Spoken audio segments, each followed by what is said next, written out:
your saved money actually loses value over time, especially in times like today where, we're seeing record high inflation. And the stock market on average almost always goes up year over year, but the only guaranteed way to lose the value of your money is to only save and not invest due to inflation. Welcome back to another episode of the Young Wealth Podcast. I'm your host, Ethan Lang, and today's episode, if you're new to investing or you've started investing and you just don't know where to go from there, or even if you've been investing for a while, but you're kind of got this FOMO and you're wondering, what stocks do I pick? What cryptos are there? Like all these different questions, and you have all these fears around investing, this episode's going to be for you. So today I bring on my guest, and she is a personal finance educator, and she wants to help you so you don't make the same mistakes that she did along the way. Help me in welcoming Amani Porter Clinton. How's it going? Hey, Ethan, I'm doing pretty well. I'm really excited to be here. How are you doing?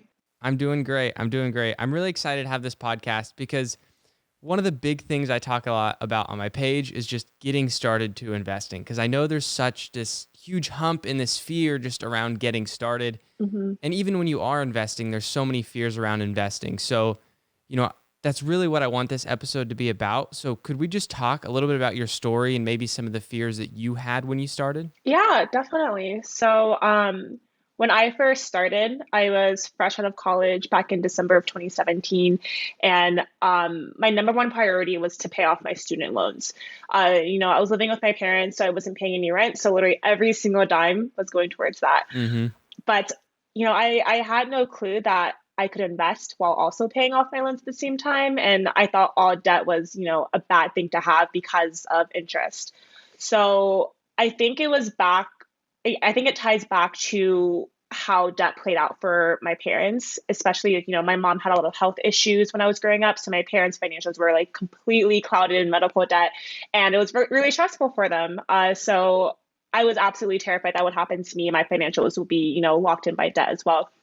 So I was throwing every dime into paying off my student loans. And after I paid off all my loans, I had extra money every month. And instead of, investing, I would dump it all into a high yield savings account.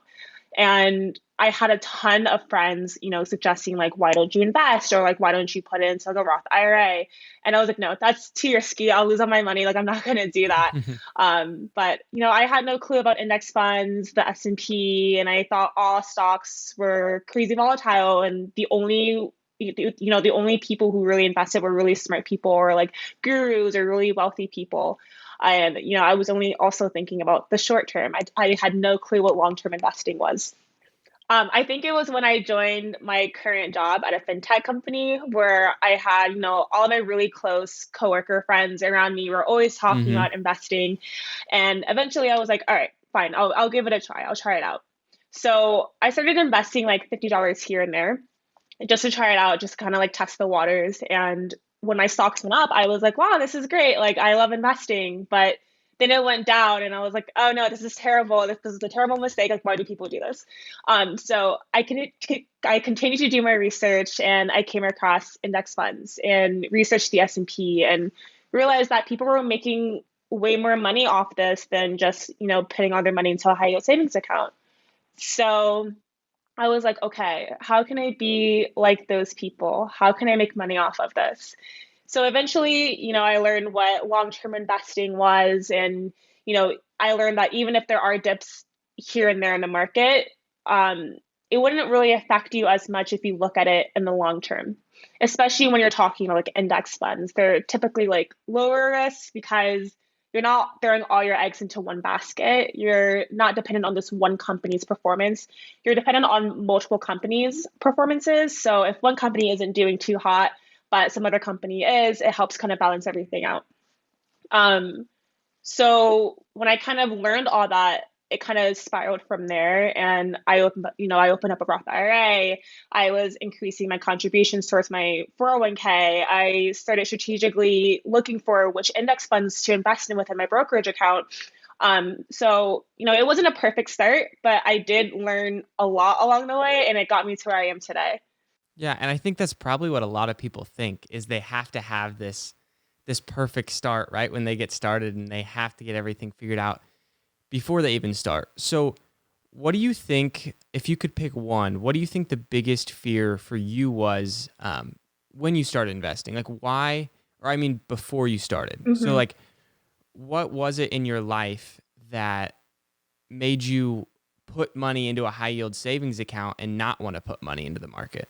Yeah, I think it was because I thought that, I knew that high yield savings accounts are more secure. Like I'm not going to lose Mm-hmm. any money based off that. Like that's what I thought back then. And I was so afraid of losing money. I was like, if I invest, like I can't pay my bills. If I lose too much money, I could have purchased like X, Y, and Z with this money. It's lower risk in a high yield savings account. Investing is not as liquid. You pay taxes on your gains.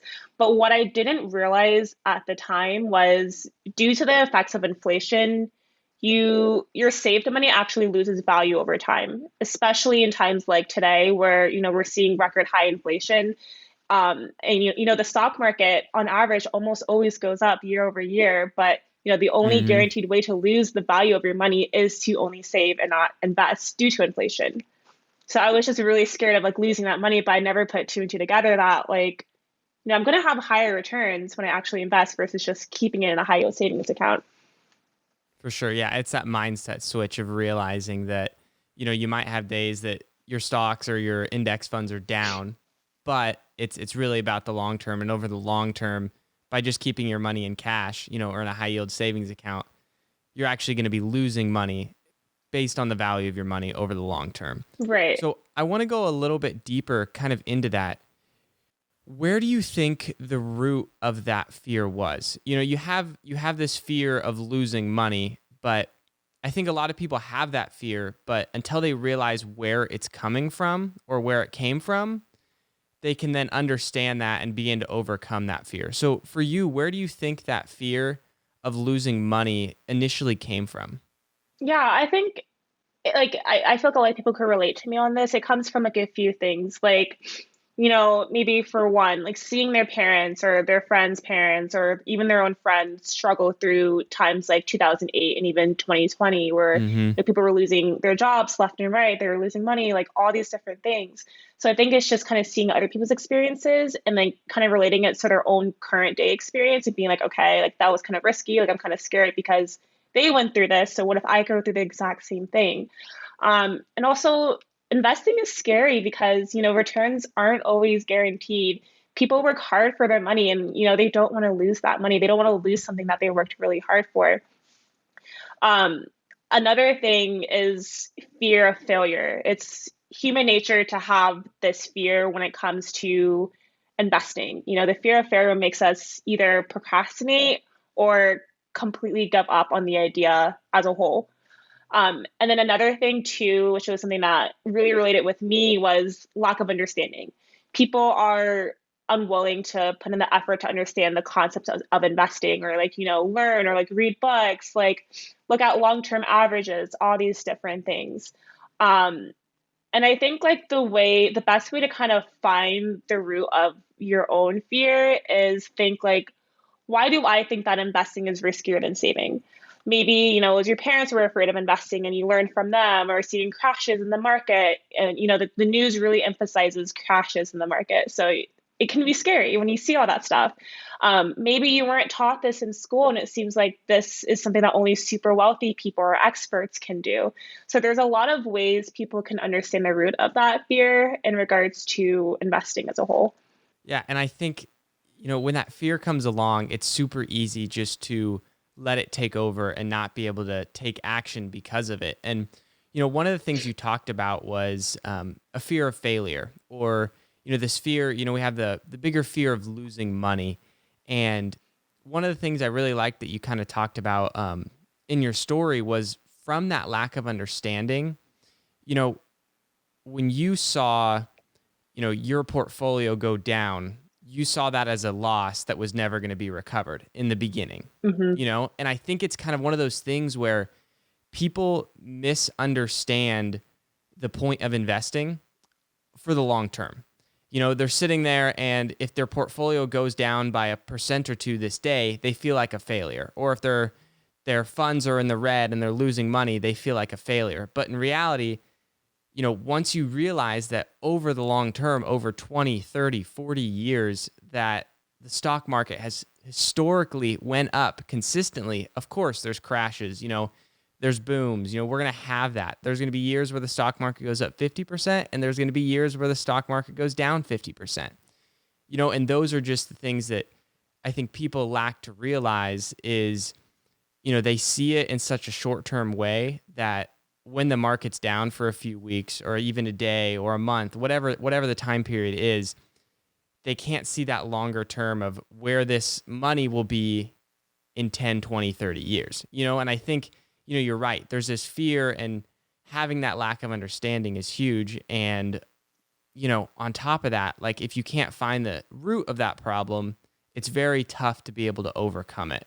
So what were the actions that you kind of took to be able to overcome that fear? Yeah, I think it was purely just from learning and looking at it from a long-term perspective rather than a short-term. Because again, I was only looking at stocks from what happened in the past 24 hours or like the past week or even the past month. I wasn't looking at it from what happened in the past year or the past 5 years or multiple decades.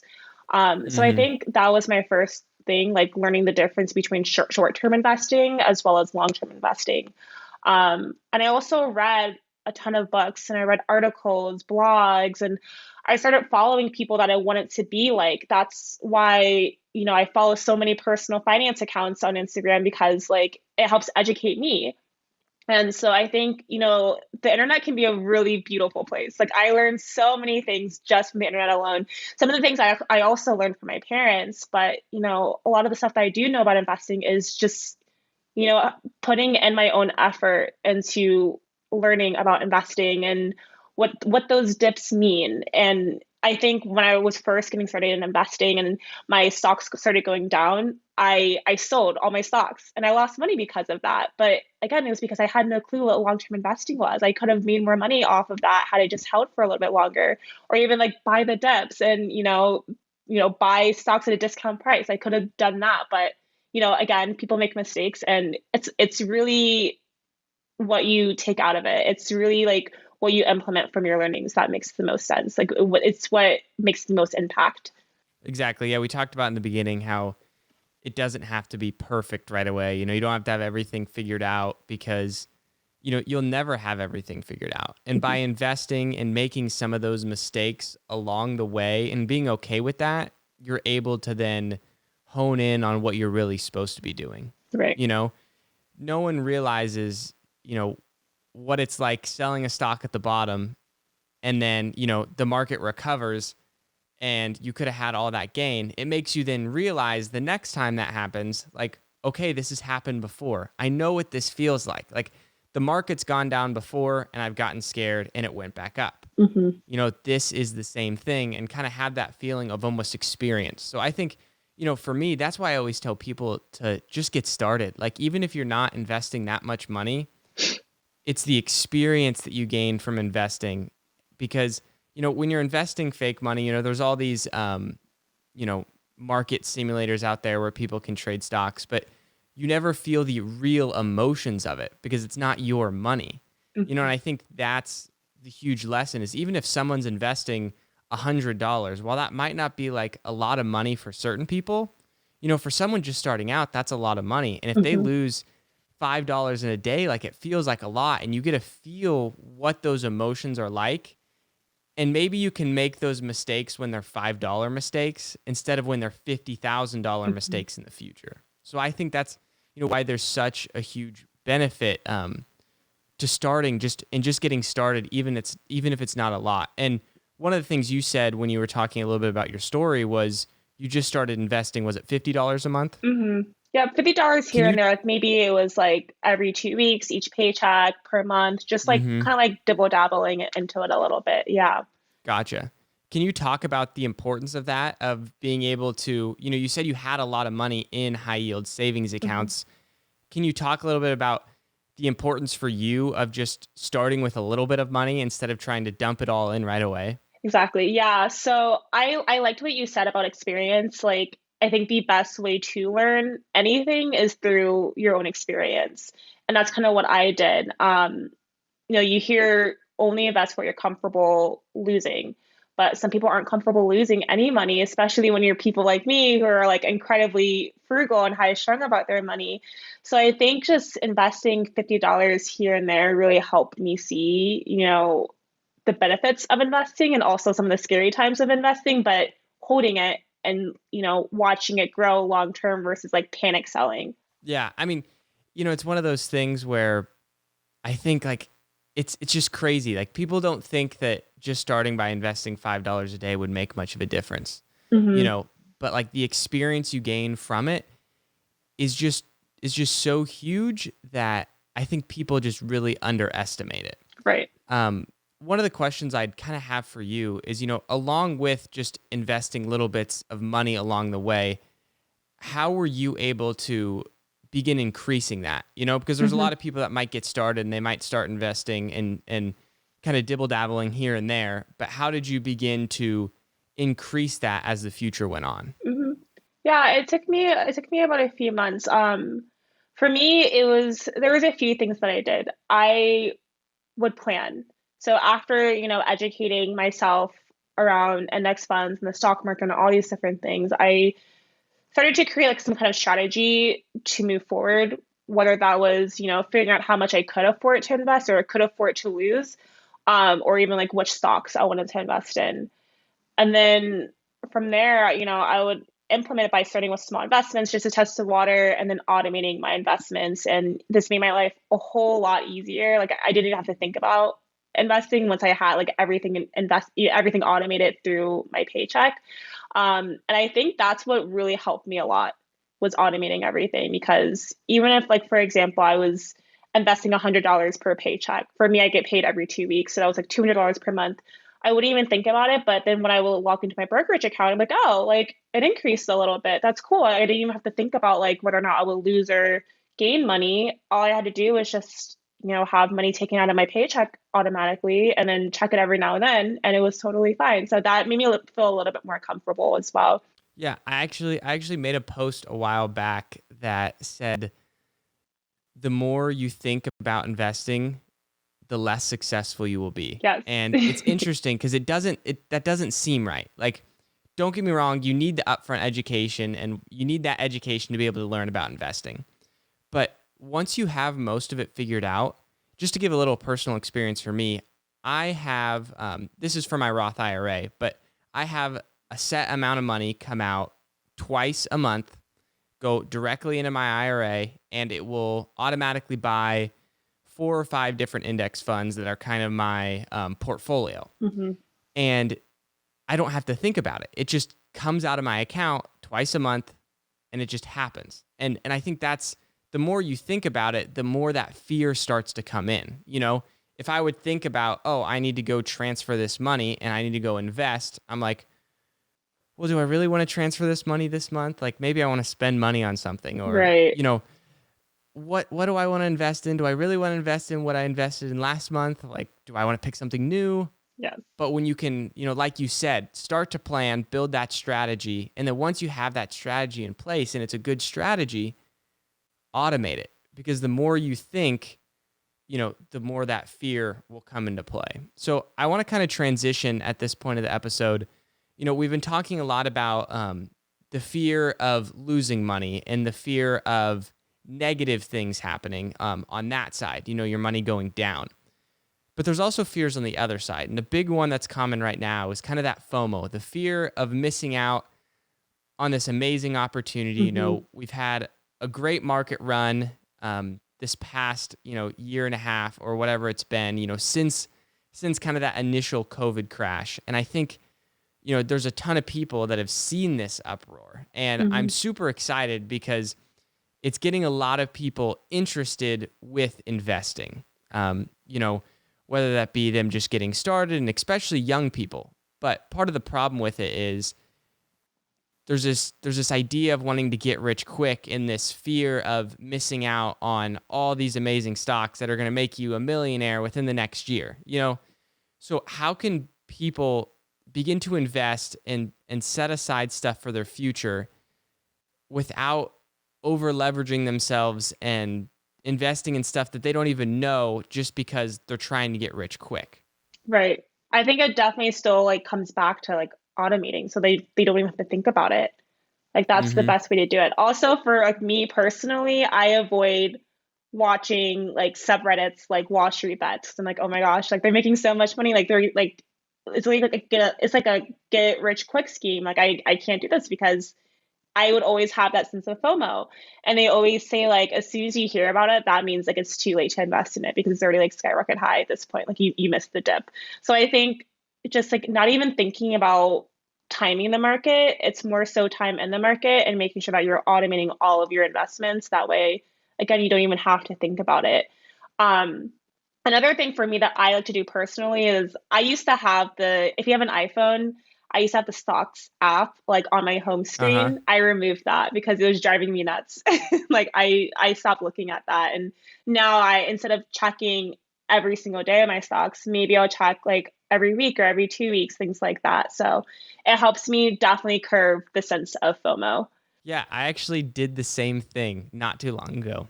Yeah. Like the little header, I don't know what they call those, but that has all the, what the S&P is doing and Hmm. what all these other indexes or what these stocks are doing. And I've done the same thing. And it's one of those things where people hear that and the first thing they think is like, well, for me personally, they're like, Ethan, what are you doing? Like, you're this guy that's supposed to care so much about investing and all this stuff. Like, everything I've built is around educating people about finance and investing. Hmm. So they think I'd be all into, what's the next stock and what's this and doing all this research. And, it's one of those things where that's just not what the long term approach is. And that's not how most people have built wealth. And it's something Hmm. that's super interesting and you brought up automating. It's that thing like by listening to these subreddits, by watching the news too much, by even having that on your phone, like it makes you think more. And the more you think, the less successful you're going to be when you're investing. And the other thing is like your stocks, how your stocks are doing or how your portfolio is doing should not dictate how your mood is each day. Right. Like that's exactly why I deleted it was like, you know, you go on your phone screen, you open it up, and the first thing you see is three lines that are all in the red, and you're like, that's not exciting. Like it makes you then nervous, anxious, whatever. Hmm. But when you can just realize that, the goal is to be investing for the long term, I think that you realize that like I don't care what the stock market does within the next year. Hmm. Honestly, I don't even care what it does within the next 5 years because I'm not planning on taking my money out for a long period of time. Right. Even if the market's going down, I should be somewhat excited because then I can buy more shares of stock at a cheaper price, Hmm. Exactly. or more funds at a cheaper price.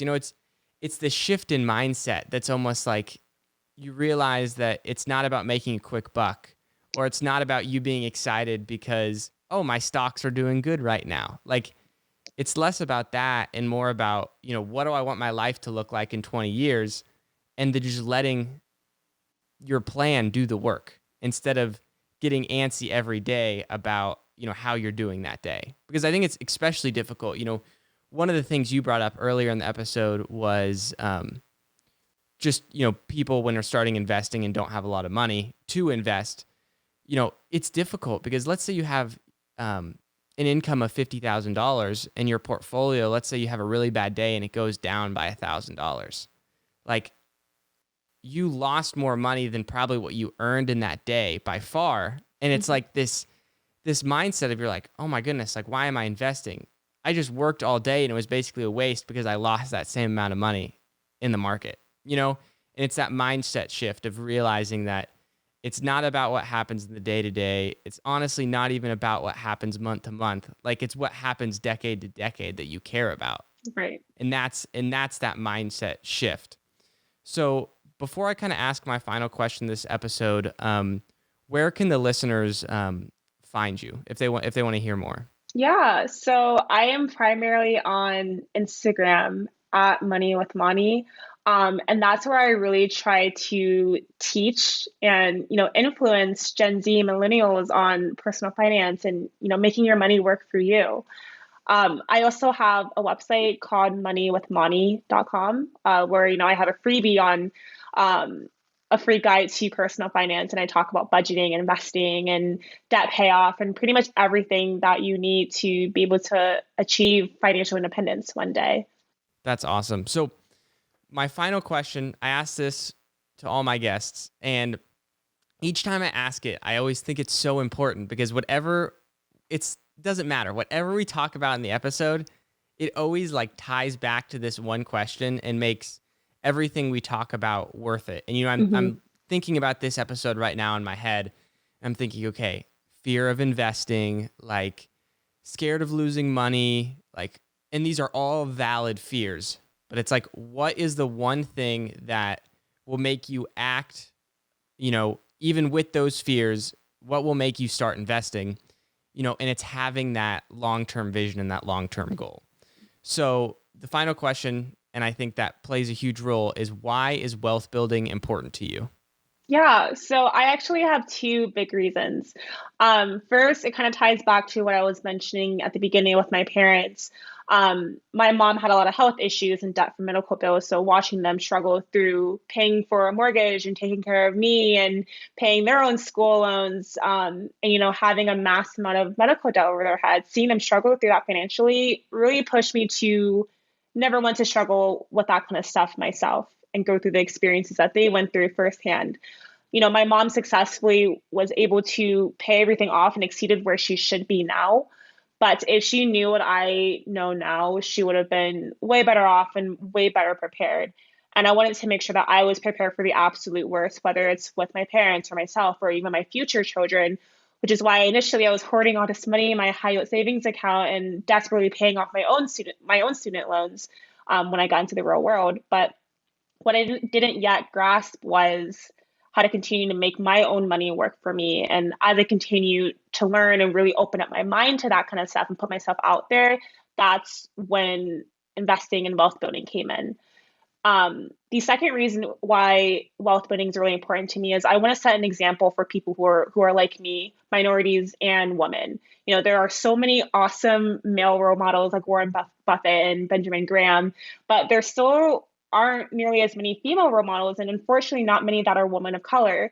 So I want to help set an example and make sure that this information gets out there to them as well, so they can learn and pass on this information to future generations or of minorities and women.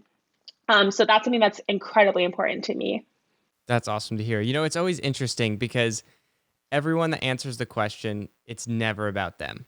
It might be to some extent like, oh, I want time freedom, but it's always, I want this freedom for not only me, but maybe it's my future kids, or maybe it's my parents, or, for you, it's helping educate people that there's been a lack of education in that area for them. So I think, it's something that is awesome. And, if you're listening to this episode, I really recommend just like taking some time, stop listening to this episode once you're done and think like, why is building wealth important to you? Because if you really don't understand that, when anything bad happens, you're just going to stop.